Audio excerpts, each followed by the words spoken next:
qué es exactamente el bien, qué es la felicidad, qué es el placer. Dice recientemente Jacques Alain Miller en un artículo que ha salido publicado en Lacan Quotidien, que se llama La ilusión lírica, que tiene que ver con los atentados que ha tenido lugar en París, que posiblemente podríamos llamar el bien soberano, ha dado una definición de bien, que el bien soberano, podríamos hablar de que el bien soberano es el vínculo social. Un vínculo social hoy entendido como sumisión y no como resistencia. Yo les aconsejo que lean este artículo porque es muy esclarecedor sobre lo que está pasando. Exactamente la pregunta acerca de qué es el bien, qué es la felicidad, qué es el placer, ha sido la pregunta grande para la filosofía. Freud, a lo largo de su obra, y muy especialmente en un artículo titulado El malestar en la cultura, pero fundamentalmente a lo largo de todo su recorrido, desencadena una destitución del hombre del placer o del ideal del bien, hasta afirmar en esa obra El malestar en la cultura que el hombre no busca su bien. Entonces la pregunta fundamental es cuál es el eje que puede guiar una ética. Una ética que por su dimensión social no es ajena, sino todo lo contrario, a la dimensión política de los sujetos. Desde el Seminario del Campo Freudiano de Murcia, a través de estas conferencias, pretendemos sumarnos a esta reflexión desde el psicoanálisis. El psicoanálisis que se concibe por definición como una práctica guiada por una ética, que es la ética del bien decir. En este recorrido nos va a ayudar hoy Montserrat Puig con esta conferencia que se denomina así Síntomas contemporáneos, política y ética. Montserrat, como podéis leer en este folleto que os hemos entregado, es miembro de la ELP y de la AMP. Es médico psiquiatra y en el Departamento de Psicología Universitaria de París 8. También es responsable clínico del programa de atención a la crisis y prevención del suicidio del Centro de Salud Mental Dreta de l'Eixample, se dice así, en Barcelona. Y es coautora y compiladora del libro Suicidio, Medicamentos y Orden Público. Dejo con ella. Bueno, gracias por la... ¿Se oye bien? Gracias por la invitación y porque es un placer siempre estar en Murcia, donde tengo el honor de ser invitada de vez en cuando para poder trabajar aquí con los colegas del campo freudiano aquí en Murcia, que lleváis ya una labor de muchos años que, por lo que se ve, se va notando que poco a poco va fructiferando.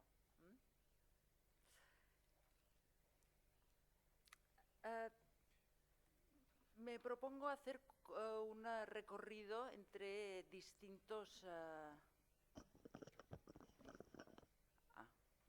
Me puedo hacer un recorrido entre distintos aspectos de lo que es la relación contemporánea con el síntoma, con el bienestar y con el orden público, que seguramente va después, eso espero al menos, poder dar motivo para poder debatir y charlar un rato. Definamos al síntoma, en una definición general, como lo que no anda en un discurso, lo que hace síntoma en un discurso, lo que no va en unas coordenadas determinadas, lo que nos sorprende por no encontrar su lugar en un momento determinado y de lo que no podemos dar razón enseguida y que, sin embargo, no podemos dejar de ocuparnos de él si queremos que no se repita, que no persista, que no nos embrolle. ¿Qué lugar darle al síntoma? ¿Cómo tratarlo?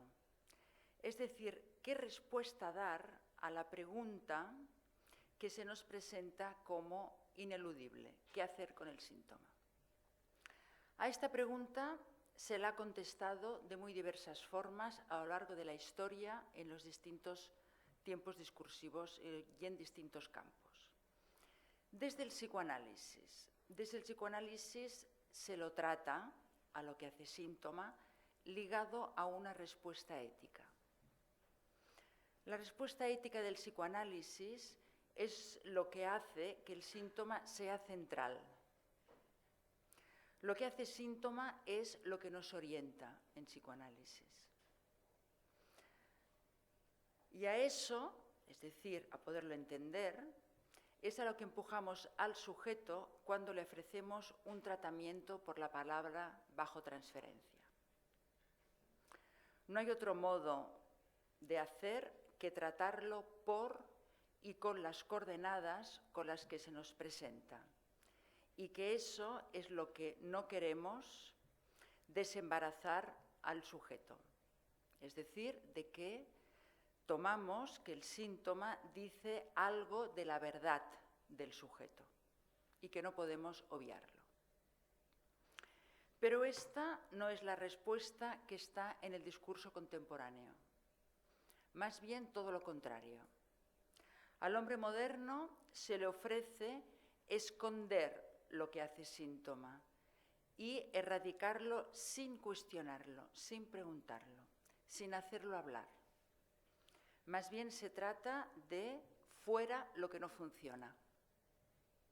Es el discurso de amo moderno que, aunque debilitado en su forma tradicional, tiene una nueva forma superioica del funcionamiento óptimo. La definición de salud mental depende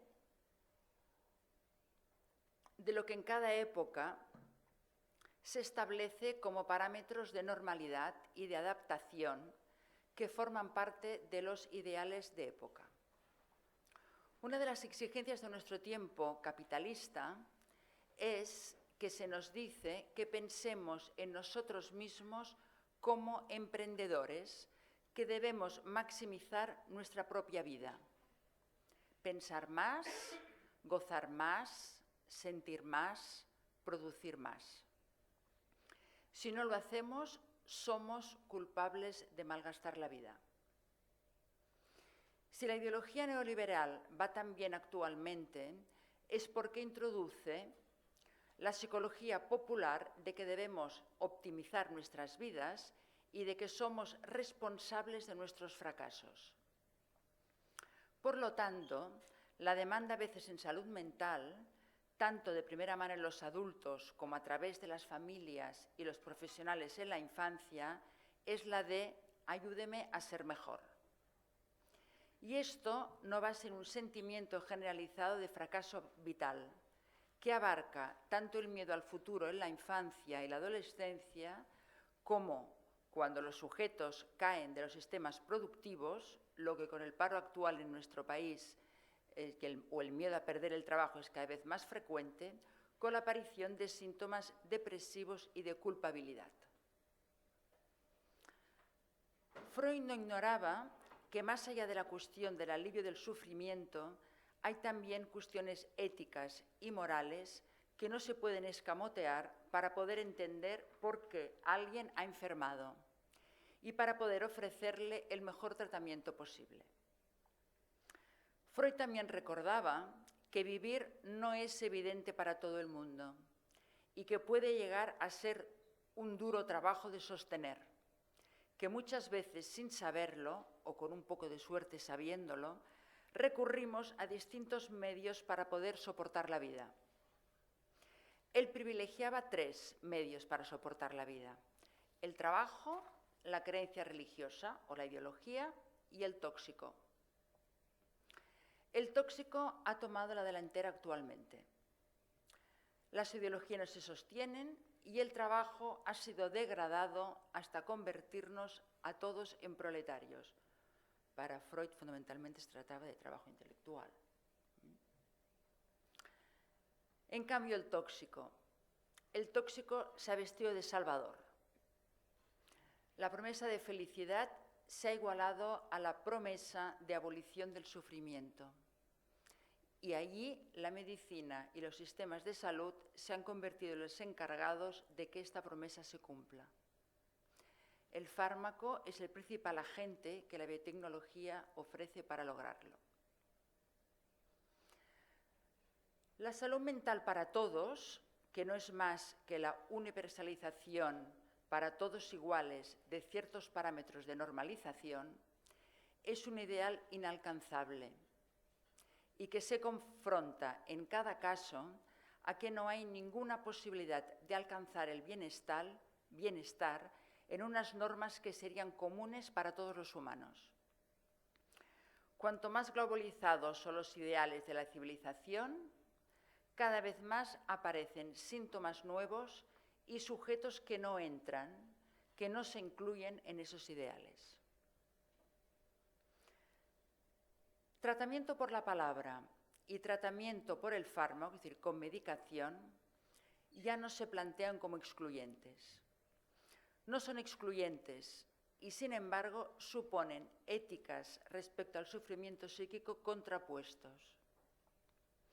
Si se plantean como tratamientos únicos, es decir, si los ofrecemos como tratamientos que pueden valer igual para todos los casos y con la vista puesta sobre el trastorno y no sobre el sujeto que sufre.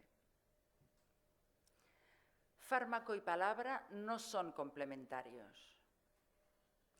Ni se reparten las patologías a las que se dirigen en una suerte de indicaciones específicas para cada uno, como se propone en ocasiones en las guías de práctica clínica, ni lo son tampoco en cada uno de los pacientes.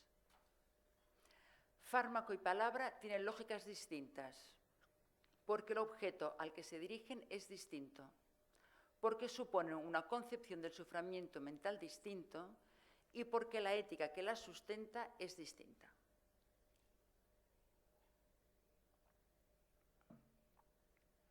Apostar por el tratamiento por la palabra es tomar posición respecto a que el centro de nuestra acción está el sujeto que padece el trastorno, y ello en cada caso de forma radicalmente singular. Esto es tomar muy en serio no lo que tiene en común cada sujeto, cada paciente con los otros, que nosológicamente podemos clasificar como compartiendo un determinado cuadro psicopatológico, sino lo que lo diferencia de todos los demás, lo que hace síntoma en cada uno, es decir, lo más singular, lo que ven que es contrapuesto a lo que son indicaciones de medicación. El recurso al fármaco para atajar el sufrimiento, tanto psíquico como físico, es la primera opción terapéutica en el sistema de salud actualmente. Los fármacos se han erigido en los principales agentes terapéuticos y además están investidos por una autoridad extraída de lo que se ha divulgado como la llamada evidencia científica, que, como saben, está abiertamente en cuestión por los investigadores de ciencia básica y aplicada, ya que se usa como argumento, principalmente se usa esta evidencia científica, como argumento para desacreditar lo que no correspondería a ciertos parámetros llamados científicos. Lo científico se ha equiparado a lo verdadero. Hay multitud de libros y artículos al respecto, es decir, a lo que cuestionan esta llamada evidencia científica como que eso sería lo verdadero, pero lo remito especialmente a un libro que le recomiendo del doctor Javier Peteiro, que se titula El autoritarismo científico, es decir, que se ha convertido esta supuesta evidencia científica en una cosa autoritaria. Por otra parte, la excesiva medicalización del sistema de salud, además de contribuir al incremento de gasto farmacéutico, conlleva asociados riesgos por el sobreuso de los fármacos mismos. En época de crisis financiera del Estado, son múltiples las voces que están de acuerdo con esta afirmación, de que se sobremedica. Se habla entonces de racionalizar el uso de los fármacos.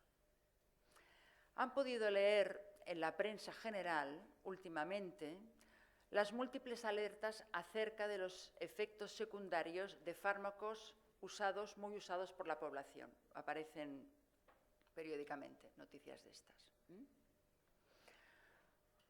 Unos efectos son producto del escándalo de la ocultación de ciertos efectos adversos por parte de los laboratorios farmacéuticos que los comercializan. Otros, producto de su uso por un número muy grande de la población que han hecho aparecer efectos secundarios que no fueron detectados en los ensayos clínicos previos a su autorización sanitaria o cuando su uso era más restringido. Los investigadores hablan de millones de efectos adversos al año. Nadie parece preguntarse seriamente acerca del gasto que suponen estos efectos adversos para el sistema de salud, lo que sorprende en una sociedad en la que el criterio economicista es el principal. También saben, y han podido leer, que algunos laboratorios farmacéuticos han tenido que responder ante los tribunales, por ejemplo en Estados Unidos, por la estrategia comercial de crear una patología para poder extender la población susceptible de ser medicada. El caso más flagrante y famoso fue el de la fobia social, que adquirió unos índices de prevalencia impresionantes cuando se trataba simplemente de timidez común, y que fueron llevados a los tribunales y han pagado sumas exorbitantes los laboratorios farmacéuticos en Estados Unidos por ello. El TDAH, el trastorno por déficit de atención e hiperactividad, es un caso que aún no ha llegado a los tribunales. Llegará, creo que llegará. Llegará cuando los millones de niños medicados empiecen a sufrir de forma masiva sus efectos. Las noticias en la prensa no paran de aparecer y ello no parece que lleve a cuestionar seriamente el modelo médico actual que lleva hasta la medicalización de la vida cotidiana. Creo que eso es un síntoma contemporáneo. El doctor Jacques Lacan se adelantaba a la problemática con la que nos encontramos actualmente, dirigiéndose a los psiquiatras en los años 60, época en la que la exaltación por las novedades que ofrecían los nuevos psicofármacos descubiertos hacía pensar en un control de las enfermedades mentales. Los años 60 fue el año de los años de los grandes descubrimientos de los psicofármacos. De pensar que el primer neuroléptico es de finales de los 50. Precisamente se ha comprobado que, paradójicamente, el efecto ha sido el contrario. Más arsenal terapéutico, más se presenta un fármaco como diana para una patología, más parece que se produzca una expansión de ella casi de forma epidémica, como es el caso de la depresión, desde ya hace décadas, o más recientemente el del TDAH, en el caso de la infancia y ahora ya en los adultos. Decía el doctor Lacan que más allá de la eficacia biológica de los fármacos y de la pregunta de a qué pacientes medicar, se debía poner el acento en cómo hacerlo, en el uso clínico de la medicación. Le interesaba sobre todo la relación clínica terapéutica con el paciente, sin cuestionar la eficacia de los fármacos, en el sentido de su poder sobre la angustia, la agitación, las alucinaciones o el decaimiento depresivo. El doctor Lacan señalaba la función de barrera de la prescripción que podía generalizarse en la relación con el enfermo mismo, es decir, al uso que se hace de los fármacos en la práctica clínica, que puede cumplir la función de barrera a la angustia del practicante, del médico. De forma que cómo se medica es más importante que el síntoma que se quiere modificar con el tratamiento farmacológico. Una muestra de la omnipresencia del fármaco en la salud de la población general y en las políticas de salud la encontramos en la problemática de la prevención. En principio, nada que decir acerca de que se quiera preservar la salud de la población previniendo enfermedades. Es uno de los bienes más preciados en las sociedades occidentales. El problema es cuando el esquema de la prevención, que tanto éxito tuvo y sigue teniendo en la prevención de las enfermedades infecciosas, se quiere aplicar a todo tipo de enfermedades, trastornos, disfuncionamientos o alteraciones respecto de lo que se considera una conducta normalmente adaptada. A la sociedad del riesgo en la que vivimos y que tan bien definió Ulrich Beck, que por cierto hace poco que acaba de fallecer, le corresponde la consigna de la vigilancia y la prevención. La epidemiología en salud mental ha entrado de lleno en esta consigna, la de vigilancia y prevención, aplicando los métodos de control poblacional que se aplicaban anteriormente, a finales del siglo XIX, para determinar las leyes del orden social. Cuantificación de las acciones de los individuos para poder extraer de allí las regularidades y de hacer entonces de las regularidades ley, es decir, normalidad. La epidemiología actual en salud mental no parte de un modelo previo de lo que debería ser idealmente las acciones del individuo en una sociedad ideal a la que se debería aspirar, sino de la multitud abigarrada de acciones individuales. Es decir, una vez ya no tenemos un ideal fijo, se trata de poderlo construir a partir de las múltiples acciones de los individuos. Frente a los comportamientos muy fijos de cómo debe ser el buen comportamiento de alguien o de un colectivo, en la actualidad se intenta extraer ese comportamiento ideal de lo que hay, aplicando a la salud mental lo que sería un modelo experimental. Y se considera que las normas e instituciones sociales resultan de esta multitud de acciones individuales, por lo que se busca, a través del cálculo estadístico, aislar las regularidades a partir de lo cuantitativo. La teoría del hombre sin cualidades, del hombre medio, del hombre de la media estadística, es el que guía las actuaciones en las políticas preventivas de salud mental. Jacques Alan Miller tiene realmente un estudio muy adecuado respecto a esta cuestión de que el ideal del hombre actual es este hombre medio, estadístico, este hombre sin cualidades. De este modo se pretende estar autorizado para medicar, reeducar, terapeutizar las desviaciones de la media o incluso el riesgo de que esas desviaciones se produzcan. Un ejemplo de ello son las guías de práctica clínica en el caso de los llamados EMAR. No sé si, supongo que habrán llegado a Murcia los EMAR también. Los EMAR son los estados mentales de alto riesgo. ¿Han llegado por aquí ya, esta denominación?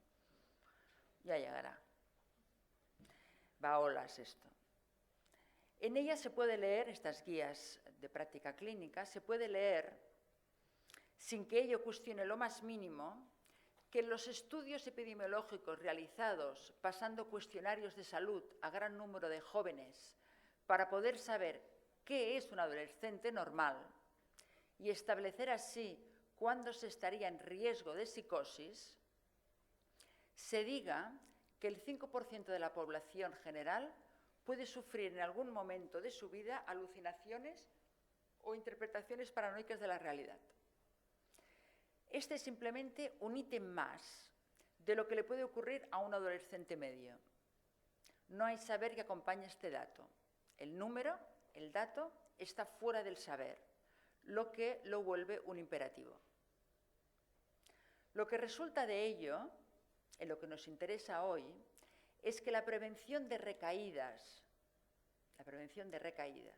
tanto de brotes psicóticos, de episodios maníacos, tanto como de síntomas depresivos o de angustia, sin olvidar los cuadros subclínicos, son los nuevos segmentos de mercado en los que se quiere ampliar la población susceptible de ser medicada, y cada vez por más tiempo. Es el resultado político de ello. El síntoma de esta política es el peligro de la medicación preventiva, que ya empieza a ser cuestionada dentro mismo de la medicina clínica. ¿Cuándo medicar de forma preventiva? ¿A qué dosis? ¿Con qué criterios?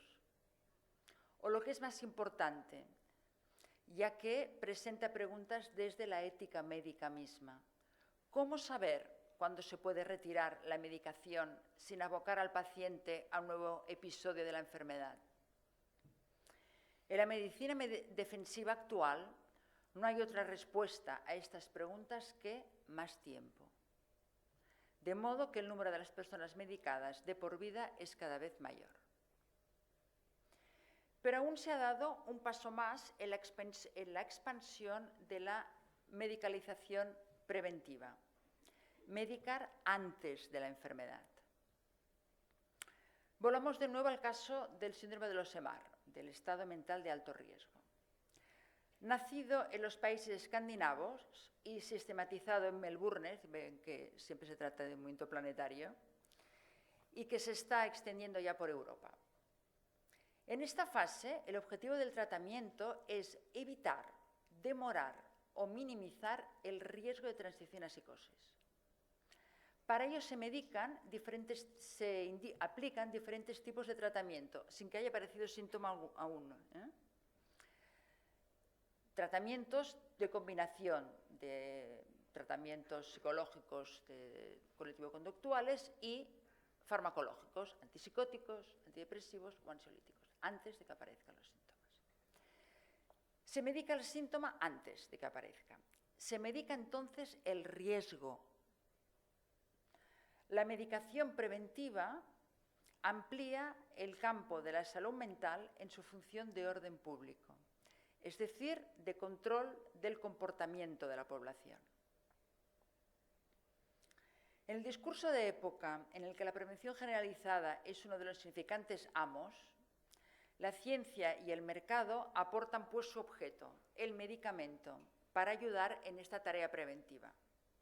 Se ha desdibujado un poco la cuestión de la prevención. ¿Se acuerdan ustedes? Bueno, en realidad estamos ahora bajo los efectos, el rebote, el retorno, más bien, bajo los efectos de retorno de una prevención generalizada hasta la guerra. ¿Ustedes se acuerdan que se hicieron guerras preventivas? La guerra de Irak fue una guerra preventiva, la guerra de Afganistán fue una guerra preventiva. Bueno, vemos el último efecto de retorno de la guerra preventiva fueron los ataques de la semana pasada en París, ¿no? El uso del fármaco como objeto al servicio de la prevención introduce un nuevo uso que participa de los aislados por Éric Laurent en su texto ¿Cómo tragarse la píldora? Estos usos clásicos son el uso del fármaco como tóxico, como placebo, en su uso libidinal como más de vida, es decir, como excitante, como antidepresivo, y el uso también clásico como anestésico. Si, como se recuerda en ese texto, no se puede prescribir ni tragar un medicamento sin el discurso que lo acompaña, ni sin el efecto en el sujeto que lo recibe, el medicamento preventivo introduce una variación en los usos de los fármacos hasta ahora. Por una parte, varía el discurso que acompaña su prescripción. El psiquiatra que lo prescribe, agente del discurso amos sin saberlo, no trata el síntoma, sino la posibilidad de sufrirlo. El riesgo de síntoma adquiere un valor patológico en sí, que debe ser medicado. El síntoma es el riesgo mismo.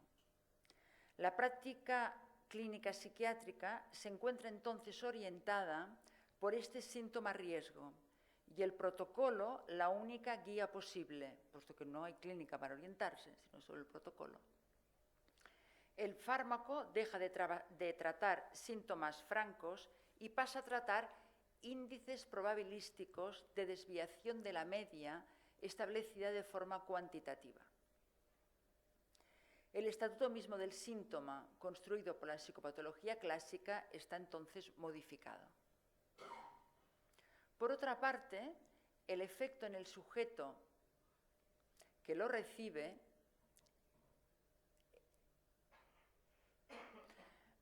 por otra parte, en el sujeto que lo recibe nos encontramos con que ese síntoma riesgo se le presenta como un futuro a evitar.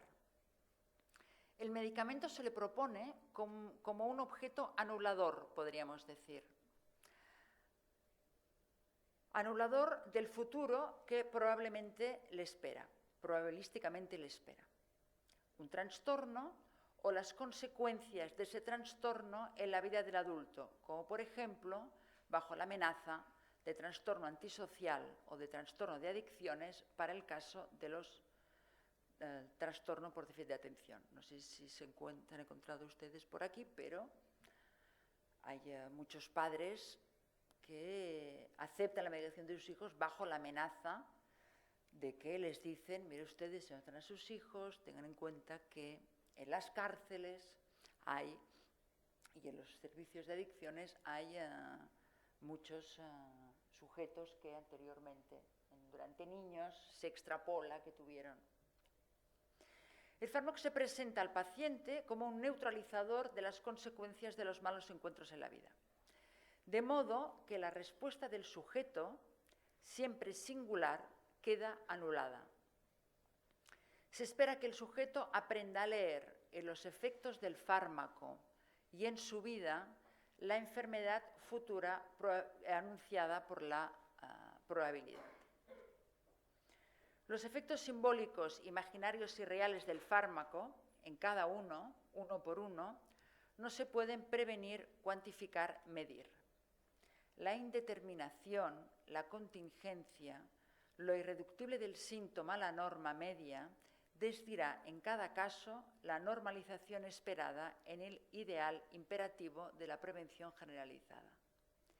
Y allí toda una nueva clínica sintomática espera al sujeto, que hará su síntoma entonces con el fármaco. Hará su síntoma con los retornos de verdad y con los retornos en lo real de este nuevo goce, el goce del síntoma riesgo, que le ofrece el otro de la prevención y con el goce además del cuerpo medicado. Es decir, estamos modificando toda la clínica.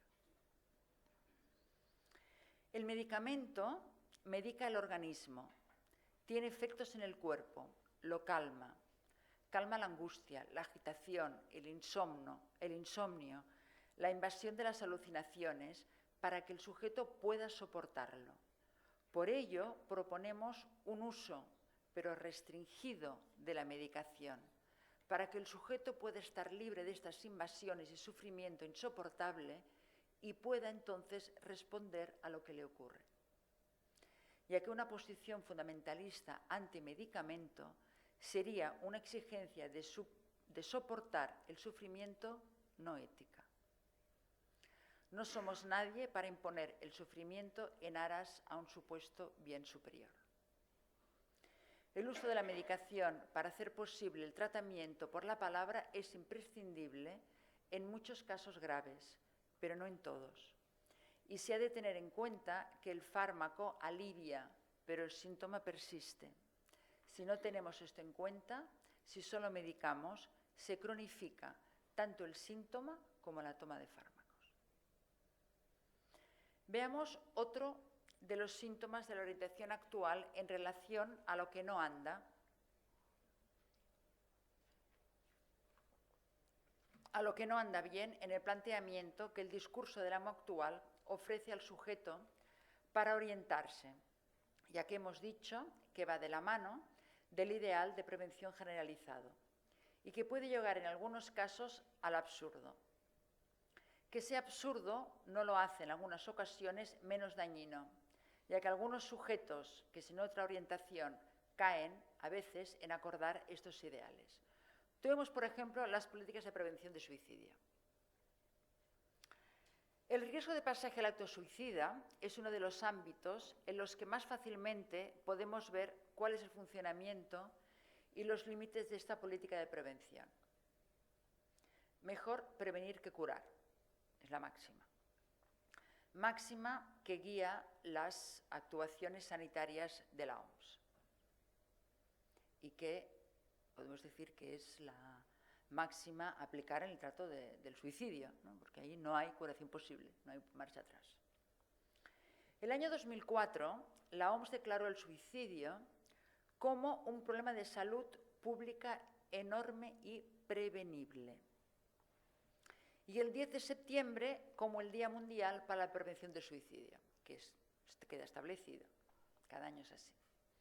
Eso provocó que se pusieran en marcha toda una serie de estudios y de actuaciones como las promovidas ante cualquier otro problema de salud pública que se considere prevenible desde el punto de vista del cambio de estilo de vida de la población, de detección de factores de riesgo y de detección de las señales de alarma. Así se extrapolaron las tasas actuales de suicidio a nivel mundial y se predijo la cifra de 1,5 millones de muertes por suicidio a nivel planetario en el año 2020. Y que el suicidio representa el 1,4% de la carga mundial de morbilidad, que en los países desarrollados alcanza a los accidentes de tráfico o los homicidios, y que el año 2001 superó el número de muertes por guerras. No creo que sea así actualmente, pero en fin. Problema de gran amplitud, pero oculto. Lo primero que se tenía que hacer era hacerlo emerger a la luz pública.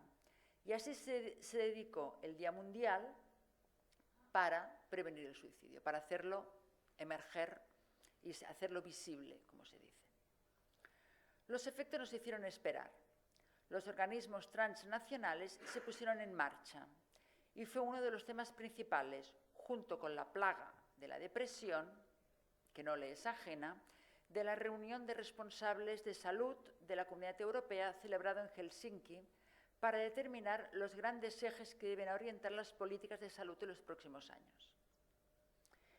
En una sociedad que aún mantiene, aunque ya a duras penas, que el progreso trae la felicidad y que mide el progreso en base a parámetros de crecimiento económico que tendrían que llevar a mejores condiciones de vida, el suicidio es un escándalo en los países desarrollados, como lo puede ser la anorexia restringida, y tiene entonces estatuto de síntoma social.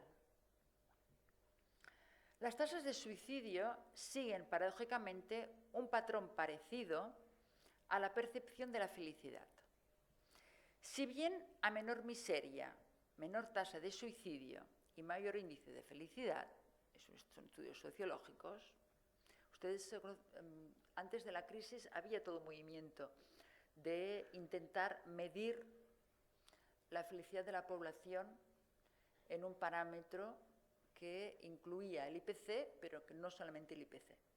Y para intentar desligarlo. Me acuerdo que Sarkozy hizo también todo un estudio en Francia y a nivel planetario se hizo, y descubrieron que paradójicamente donde había mejor índice de felicidad, es decir, de percepción de felicidad, era Bután, donde el IPC es muy bajito, ¿no? Y entonces había todo un movimiento europeo para poder determinar cómo poder llegar a que la población fuera feliz, ¿no? Más allá de... Por supuesto, la crisis financiera se cargó todo eso, ¿no? Esta relación de menor miseria, mayor felicidad, tiene un tope. Es decir, que llegado a un cierto nivel de bienestar, esta relación se invierte. Las mayores tasas de suicidio se dan en los países, aparte de los países en los cuales aún hay un discurso que sostiene los suicidios rituales por honor, se dan sobre todo mayor tasa de suicidios en países con alto poder adquisitivo y altas prestaciones sociales. Ya Durkheim estudió el fenómeno aparentemente contradictorio hace más de 150 años, ¿no? En su primer estudio sobre sociología del suicidio. Se percató de que los países, estudió ellos los países de la industrialización, se percató de que los países de los que había un gran crecimiento económico como consecuencia de la industrialización, las tasas de suicidio aumentaban más en los sectores de mayor poder adquisitivo, entre los que se beneficiaban más del desarrollo económico, llevándose a afirmar, de forma provocativa dijo, de que la miseria protegía del suicidio. Si bien las tasas generales de suicidio a nivel planetario están bastante estables, aumentan en determinados sectores de la población. Estos se consideran especialmente vulnerables y a ellos van principalmente dirigidas las políticas de prevención. Cada sujeto, pues, es tomado por algún rasgo que lo iguala al riesgo de un grupo al que se lo incluye. ¿Saben ustedes el retrato del suicida occidental cuál es? Varón, anciano, que vive solo, es decir, divorciado, con enfermedad crónica. Es decir, hay una igualación, una especie de retrato robot del suicida. Si miramos el índice de la revista Crisis, órgano de la Asociación Internacional de Prevención del Suicidio, asesora de la OMS sobre el tema y presidida por el doctor Brian Mishra, director del Centro de Investigación sobre el Suicidio en Quebec, nos encontramos que la prevención del suicidio está centrada en la prevención del acceso a los distintos métodos de suicidio. Pues decía que es como absurdo, ¿no? Armas, pesticidas, desinfectantes y fármacos. No es difícil que al leerlo nos recuerde a las medidas de prevención de los riesgos laborales en las empresas. Es casi del mismo estilo. Así, la OMS sugiere 6 medidas generales para prevenir el suicidio. Tratamiento de las enfermedades mentales, desintoxicación del gas de los vehículos de motor, desintoxicación del gas doméstico, control de la producción de armas de fuego, control sobre la disponibilidad de las armas tóxicas y disminuir las noticias sensacionalistas sobre el suicidio en los medios de comunicación. En las recomendaciones de expertos de distintos comités que asesoran a organismos sanitarios, nada de clínica, salvo acceso a salud mental. Otras cuestiones destacan también los programas de prevención. La normalización, entendida como lucha contra la estigmatización de las enfermedades mentales y, en el caso que nos ocupa, sobre el acto suicida. Así encontramos que uno de los primeros pasos en los programas de prevención es la información a la población general, a los distintos agentes de salud o sociales y a los medios de comunicación. Se trata así de tener ciudadanos bien informados, lo que espera produzca un doble efecto. Por un lado, que todos y cada uno de nosotros estemos capacitados para detectar el riesgo de pasaje al acto en alguien cercano a nosotros, familiar, amigo, compañero de trabajo, y que nosotros mismos seamos autoevaluadores de nuestro riesgo autolítico. Internet se convierte tanto en un medio de difusión, de prevención del suicidio, es decir, promoción de derechos a los métodos. Las páginas de ayuda al suicidio no paran de proliferar y no paran los servicios de salud de detectarlas. Es un poco como sucede con las páginas de promoción del terrorismo y aquí van al mismo ritmo que las cierran, van abriendo. Es decir, que sirven tanto para esto como para los programas de prevención. Todos los programas de prevención tienen una web que compite por estar en las primeras de la búsqueda. Se trata de competir de que cuando se ponga suicidio salgas primero y no en las páginas de ayuda al suicidio. Una vez se ha elevado al suicidio a problema de salud pública, el caso particular, cada caso, queda olvidado. Interesan solo las cifras. Las políticas de prevención leen la variación de las cifras anuales, la tasa de aumento de la supervivencia tras un intento de suicidio es uno de los indicadores que más se emplean ante la estabilidad de las cifras de los suicidios consumados. Detengámonos en las consecuencias contemporáneas.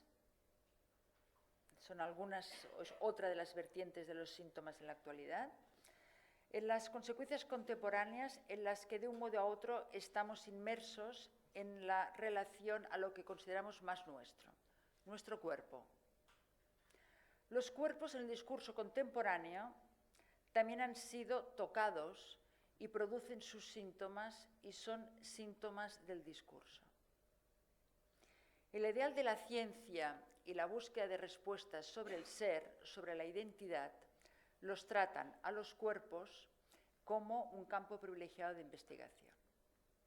Un ejemplo, el cerebro de Einstein sigue escondiendo el enigma de su genio. Tras su muerte, y con el consentimiento de su hijo, le fue extraído, fotografiado, conocen ustedes, salió hace poco la noticia, le fue extraído, fotografiado desde distintos ángulos para poder captar su morfología externa con la mayor precisión posible y se lo dividió en 240 bloques y miles de secciones histológicas que se prepararon para su estudio científico. Las fotos y las muestras fueron diseminadas por el mundo y distribuidas entre 18 centros de investigación para su estudio. Muchas de ellas se perdieron y el interés decayó. Ninguna de las investigaciones realizadas fueron suficientemente concluyentes para la investigación científica. El cerebro de Einstein no tenía ni un tamaño ni un peso fuera de lo común. Sus características morfológicas eran iguales que todos. Pero ahora la investigación se ha retomado, una vez más, a partir de 160 muestras histológicas y 560 diapositivas guardadas en el Museo Nacional de Salud y Medicina de Maryland. Un equipo dirigido por la doctora Flack, antropóloga de la Universidad de Florida, ha realizado un nuevo estudio buscando, dice, trazar la anatomía cerebral de los genios. No es el único genio que tiene su cerebro en conservación.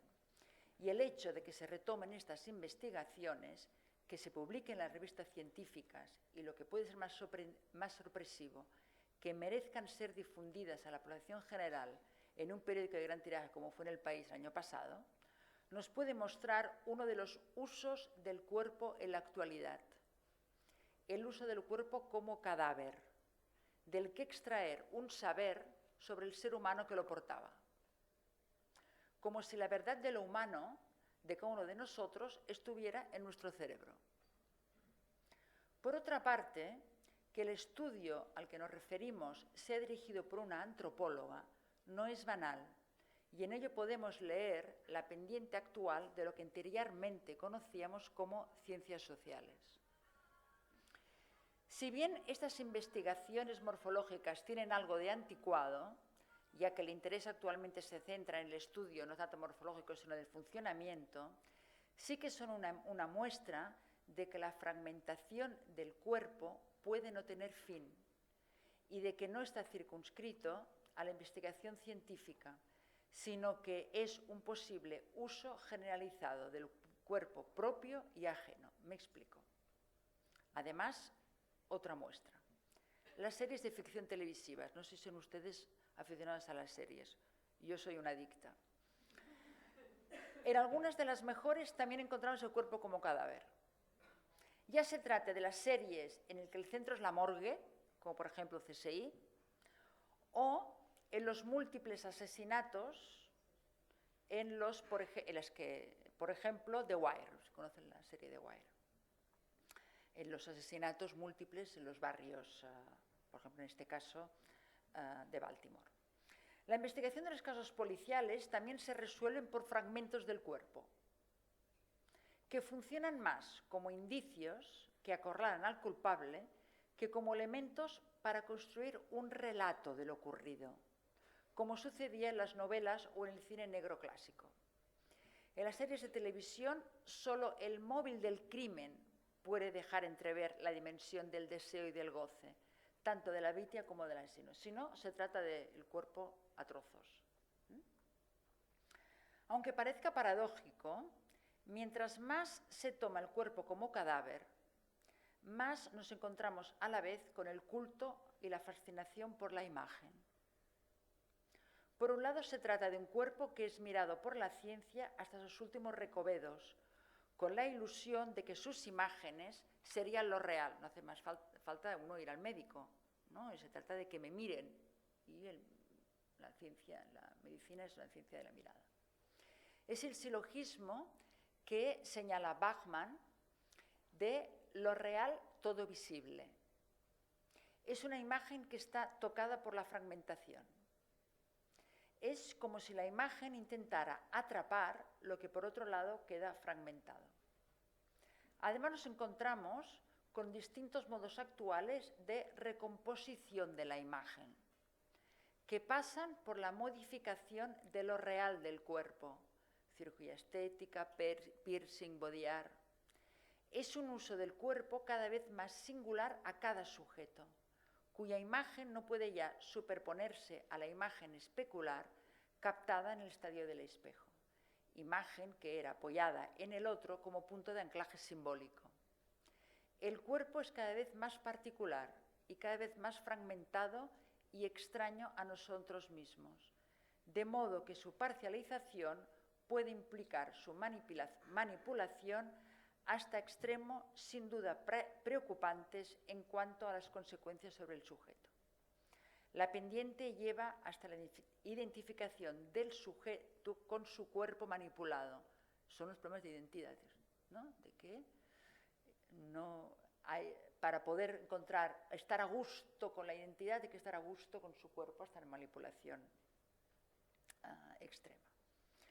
Lacan en el seminario 23 nos da la clave para entender la lógica del uso del cuerpo propio, que se declina de distintos modos en las posibilidades que la técnica contemporánea ofrece. Leemos en Lacan: el parletre, el ser hablante, adora su cuerpo porque cree que lo tiene. En realidad no lo tiene, pero su cuerpo es su única consistencia mental, dice Lacan allí. Esta es la raíz de lo imaginario.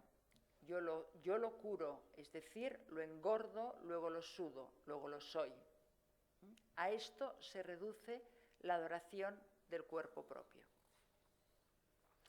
El cuerpo propio es alteridad, es decir, es otro, y se capta de nuevo por la manipulación real de la imagen cosificándolo, lo que atrapa al sujeto y le da una consistencia y lo cosifica a él al mismo tiempo.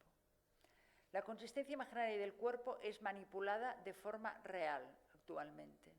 Sigue un ideal de imagen y de extracción de goce que ofrece al sujeto una fragmentación acorde con la fragmentación de lo simbólico de la época actual. La fragmentación imaginaria del cuerpo vale como real en tanto resiste al significante, es decir, al relato, mostrando la impotencia del significante para dominar el goce del cuerpo. A falta de la orientación clásica por el significante amo, que permite la representación simbólica del sujeto, que lo ancla al mismo tiempo que desconoce su división y redobla la unificación imaginaria del yo de la imagen especular, el goce orienta, pero sin descanso, siempre pide más. Alejándose del ideal del yo, es la faz del feroz superyo la que aparece. Es una modalidad en la que el sujeto hace semblante de amo de esta operación, como si la comandara, desconociendo que es esclavo. Se ofrecen cuerpos que no están en la dialéctica del deseo, sino en la del goce que debe extraerse de ese cuerpo. Esa es la lógica actual, extraer goce máximo de ese cuerpo, aunque sea manipulando. Si bien parece que este goce, que podemos calificar de autista, en tanto que se presenta separado de los demás, separando del otro, fuera la única guía del sujeto, debemos estar atentos a las distintas formas contemporáneas de retorno sobre el cuerpo de esos fenómenos. Y que no podemos leer sin tener en cuenta de qué otro se trata en cada época, en la que lo real y lo simbólico se encuentran en un anudamiento actual que no está reglado por un significante amo, no está reglado por un ideal que unifica. Las modalidades del uso del cuerpo contemporáneas están, aunque pueda parecer lo contrario, en el polo opuesto de un manejo de los semblantes. No se trata solamente de semblantes de la imagen. Y por ello también en ocasiones son índice de un fracaso, siempre renovado, en construir un aparato de goce como síntoma, que limite y fije y ordene la vida del sujeto. Es decir, vemos estos empujes a siempre más cuerpo modificado, más cuerpo modificado, más cuerpo modificado. Para terminar, lo terapéutico no vendrá nunca desde fuera del sujeto, sino que más allá del apaciguamiento del síntoma que lo aflige, el efecto terapéutico vendrá de sus propios recursos subjetivos en una solución singular para cada caso.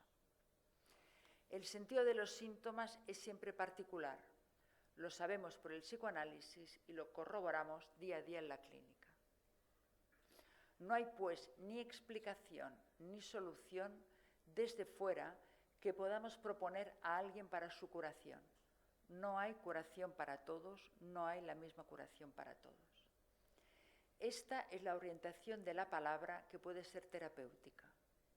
El poder terapéutico de la palabra no es el de la descarga catártica, sin consecuencias, el de la liberación de un peso.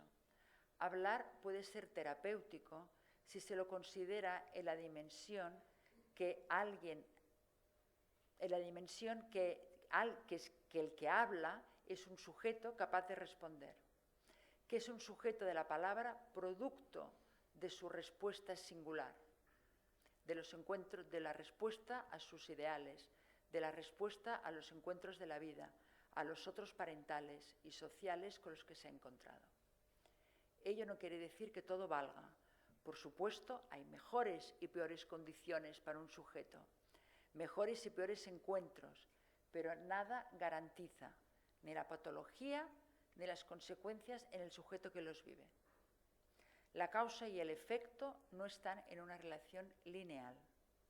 La causalidad es a construir en cada uno de los casos y los efectos, los síntomas, son la respuesta que ha hecho cada sujeto. No hay destino escrito, ni por el genoma, ni por los acontecimientos de la vida. Lo que es, aunque parezca lo contrario, un halo de esperanza que se abre a la libertad del sujeto. Éric Laurent propone una orientación en la atención de salud mental a la población, que es todo un reto que les propongo adoptar en cada uno de nosotros y los dispositivos de atención. Dice: hay que tener presente en salud mental y en toda política de atención a la población de que cada uno de nosotros hace obstáculo a la norma de todos, que hay siempre una X que hace obstáculo al para todos, y eso es lo que en cada uno de nosotros hace excepción a la norma. Por eso las normas son tan mentirosas, porque tienen la idea de proponernos en nombre de la razón un ideal que sería soportable y asumible para todos, para el bien común y el de cada uno de los miembros de la comunidad.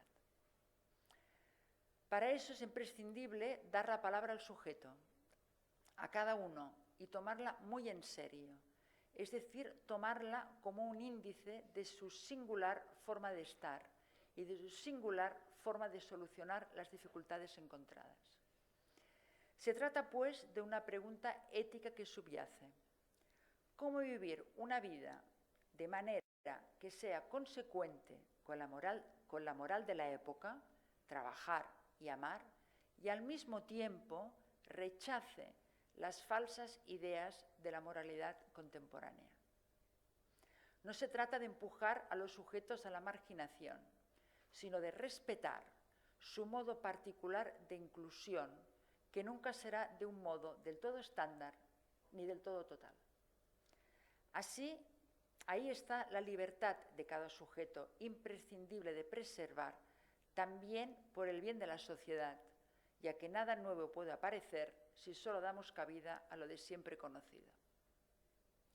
El síntoma de la política es el síntoma de la época. No puede ser de ninguna otra manera. La política forma parte del discurso amo imperante y el actual es el del hombre medio y el del discurso único, con la reducción de lo humano, de un sujeto capaz de responder, es decir, de hacerse responsable y de actuar en razón, al hombre cerebro, a terapeutizar en un funcionamiento que solo puede ser el de silencio de los órganos, como dice la medicina, y el de la terapéutica generalizada. Esta terapéutica generalizada, que es este empuje superyoico a extraer de nuestras vidas el máximo rendimiento posible dentro de la norma. El psicoanálisis es, pues, un discurso subversivo, pero no revolucionario, sino subversivo de la ética actual. Lo es desde el inicio del descubrimiento freudiano del inconsciente. No puede ser de otro modo, ya que su ética respecto al síntoma siempre será la de apostar por lo más singular de cada sujeto, lo que no hace comunidad, es decir, lo que no es igual a los demás, y el modo de hacer precisamente con ello vínculo con lo que no es igual, hacer vínculo con los otros, sabiendo que el síntoma también en el vínculo será ineliminable, es decir, que no hay paz social. Gracias.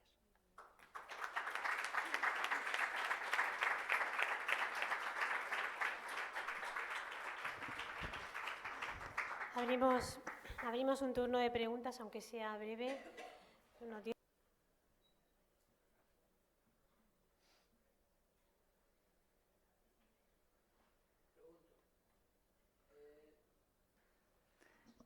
No todo el mundo es analizable.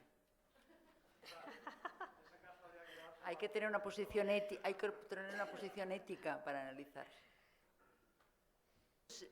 Esta pregunta sí que es igualar completamente salud mental y orden público. Porque si hablas de criminalización y de presunción de inocencia, eso sí que ya es igualar completamente salud mental y orden público.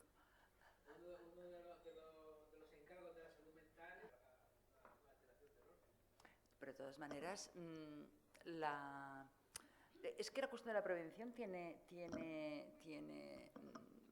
vericuetos y consecuencias muy interesantes, ¿no? Porque en realidad estos días, ¿no?, la reacción de muchos conciudadanos a los ataques de París, ¿no?, que en realidad a mí me extrañaba, pensaba, bueno, no sé, el centro, el núcleo de Europa ha despertado ahora, ¿no? Pero en realidad hay el mismo riesgo ahora que había hace 3 meses, ¿no? Aquí en España ya sufrimos atentados de este estilo, ¿no? Pero hasta que no ha tocado el centro de Europa nos han dado todos de la mano allí en París, ¿no? Bueno, pero si ustedes, no sé si ustedes han oído, pero la primera reacción de la gente era qué inseguros estamos, ¿no? Eso dice mucho de lo que es la ética del hombre contemporáneo, ¿no?, del hombre occidental contemporáneo, en el cual la cuestión de la seguridad justifica todo tipo de políticas de prevención que son políticas policiales. Porque evidentemente lo único que se les ha ocurrido no ha sido ningún tipo de cuestionamiento de cómo hemos llegado hasta aquí. Por ejemplo, yo no he escuchado a ningún político se le ocurriera preguntarse cómo hemos llegado hasta aquí, sino cómo cerramos la cosa para que no entre nadie, cuando es por una parte la locura contemporánea, porque somos nosotros mismos los peligrosos, ¿no? La otra es decirnos que ya los tenemos dentro, no, es que somos nosotros, ¿no? No es que los tenemos dentro, es que somos nosotros mismos, ¿no? El Occidente ya es así, ¿no? Y eso, o sea, con lo cual, la cosa se trata de prevenir los posibles atentados. Prevenir los atentados de nuestros propios ciudadanos, que hacen los propios europeos, estos atentados. Con lo cual, la única manera de prevenir esos atentados es convertir a Europa en un estado policial, es decir, cargarse todos los ideales europeos de libertad de expresión, de libertad de movimiento, cargarse todo.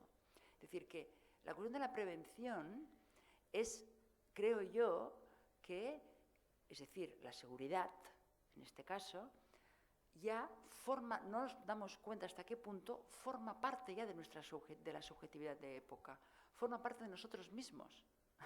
Ya. Y eso se extiende a todo. La alarma del ébola en Europa fue también algo de este estilo. ¿Qué dijo la mayor parte de la gente? ¿Por qué lo dejaron entrar? ¿Por qué lo dejaron entrar, ¿no? Al ébola? ¿Por qué trajeron al misionero aquí a morirse aquí? ¿Por qué lo dejaron entrar al ébola? Pero, ¿cómo que por qué lo dejaron entrar? Pero está todo, si estamos en un movimiento planetario de la población, o sea, no es que este entró, es que continuamente entra y sale gente de todas partes. Y aviones van y vienen y barcos van y vienen. Entonces, pero la cosa era, nosotros aquí estamos seguros. ¿Y por qué lo dejamos entrar? Es decir, que también había una cosa de control, de cerración, de prevenir. ¿Eh? Entonces, forma parte ya de nuestra subjetividad, la cuestión de la prevención del riesgo, de que vivimos en un riesgo continuo, no nos sentimos seguros, y se trata de prevenir, y sabemos lo que quiere decir la prevención. Quiere decir control social de todo tipo. Y en salud mental eso quiere decir orden público, quiere decir normalizar a la gente, quiere decir que todos seamos iguales, quiere decir que nadie pueda salir con algo, que nadie salga de la foto, para decirlo en términos vulgares, ¿no? Y eso forma parte de, o sea, es el máximo de la salud mental como orden público, el máximo de eso, ¿no? Entonces, claro, la cosa es qué es normal y qué es patológico, allí está totalmente cuestionado, ¿no? ¿Qué es normal y qué es patológico, ¿no? Se convierte en qué es socialmente aceptado y qué no, ¿no? Y esta cosa preventiva tiene también que ver con el deseo de cifrarlo todo, de ponerle a todo un nombre, de ponerle a todo un número. Esto que ha dicho del número, yo trabajo en el instituto y ahora hay un placer especial de las autoridades por ponerle etiqueta a todos los chiquillos. Están los que tienen retraso, las altas capacidades. Los que tienen altas capacidades, yo es que soy enemiga mortal de las altas capacidades. La última de la LONCE es que van a hacer un bachillerato de altas capacidades. O sea, porque quieren ver qué niños destacan tanto que van a ser los líderes. O sea, ese deseo tiene que ver con esta cosa normativa de... Claro, se tiene que prevenir hasta los que van a ser buenos. Es hacer grupos, ¿no? La cuestión es decir, cuando los ideales nos sostienen, después de la caída del patriarcado, ¿no? Cuando el padre, ¿no? Que era el padre patriarcado, que era realmente lo que regulaba, ¿no? el funcionamiento social de los cuerpos, ¿no? Estaba el padre, el hijo, el sobrino, el jefe, eso era lo que regulaba. Eso ya no va más.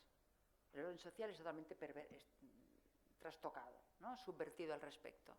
Bueno, ¿cómo ordenas entonces la cosa? ¿Cómo ordenas? Bueno, ¿cómo se ordena? Haciendo grupos por algún tipo de rasgo.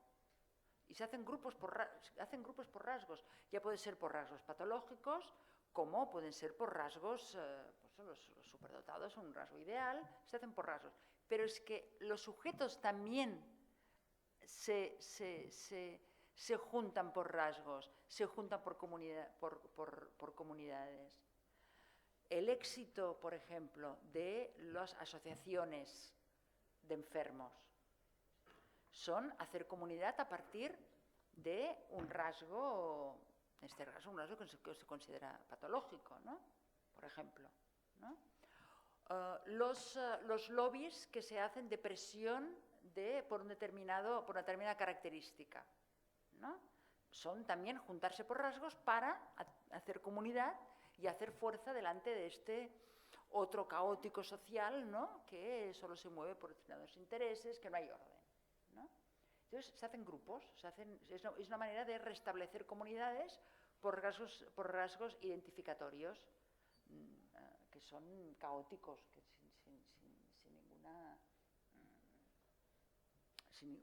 sin ningún orden más que el rasgo ese, ¿no?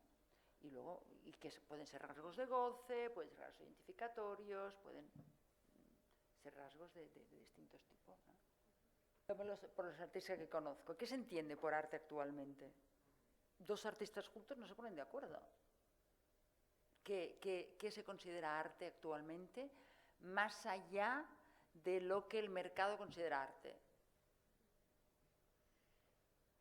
Que por otro lado siempre ha sido,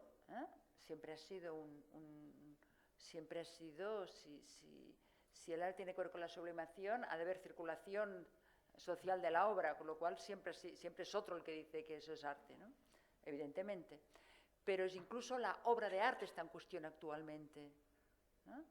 La obra de arte como el museo con la obra de arte, eso está totalmente en cuestión actualmente, ¿no? Bueno, no ahora, hace décadas que está en cuestión la obra de arte, ¿no? Pero desde hace ya tiempo hay todo un movimiento realmente de ruptura de todo lo que son estructuras. En la música, por ejemplo, hace 60 años, ¿no?, que ya se ha producido esta ruptura de la armonía, es decir, la ruptura de todo lo que son estructuras, ¿no? Que produjo también el arte abstracto, es decir, todo lo que son estructuras, hay la ruptura de todo lo que son estructuras, ¿no? Y a partir de allí inventar. Pero esa invención, entonces, ¿cuál es el otro que determina qué es qué? ¿No? Es decir, que el mismo movimiento se produce en todos los ámbitos, ¿no? Y en el del arte también, por supuesto, ¿eh? Lo cual da una libertad de invención, por un lado, pero por otro lado deja al sujeto más huérfano, es decir, más a su propia elección, no necesariamente elecciones conscientes, pero a su propia elección. Es decir, en la época del patriarcado, los sujetos lo tenían fácil, porque o seguían la corriente principal o se oponían a la corriente principal, ¿no? Estaban orientados con eso. Ahora, ¿qué le proponemos a un niño nosotros? A un niño, yo no sé cómo no producimos más angustia en los chicos, porque actualmente un niño es un polo, es una potencialidad universal. Puede ser todo. Eso es lo que transmitimos nosotros a nuestros niños, de que pueden ser lo que ellos quieran, de que pueden llegar a donde ellos quieran, de que pueden elegir todo delante de ellos.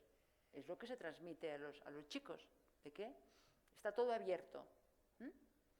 Eso es un gran potencial, pero también deja al chico ante la angustia de la elección, de hacerse cargo él de su deseo, de hacerse cargo de las elecciones, de tener que hacer elecciones, es decir, de hacer sus síntomas propios. Es otro mundo distinto al que vivimos, no tú que eres más joven, pero sí a los que vivimos, la generación de los que tenemos 60 años. No tiene nada que ver.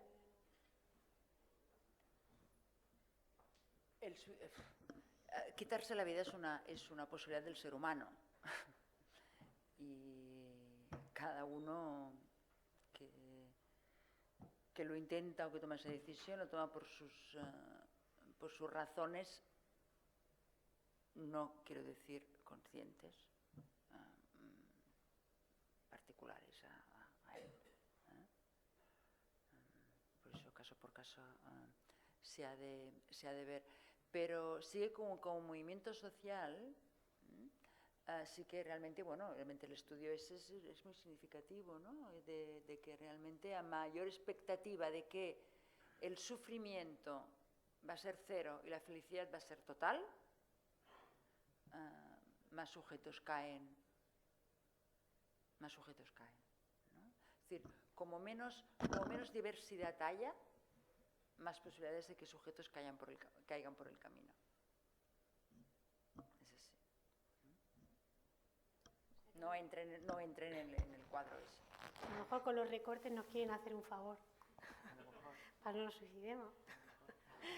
Bueno, pues queremos agradecerle mucho a Montserrat que haya venido y os emplazamos para el próximo 13 de febrero, que celebraremos la siguiente conferencia con el título de ¿Qué soy? Un psicoanálisis lacaniano. Muchas gracias a todos.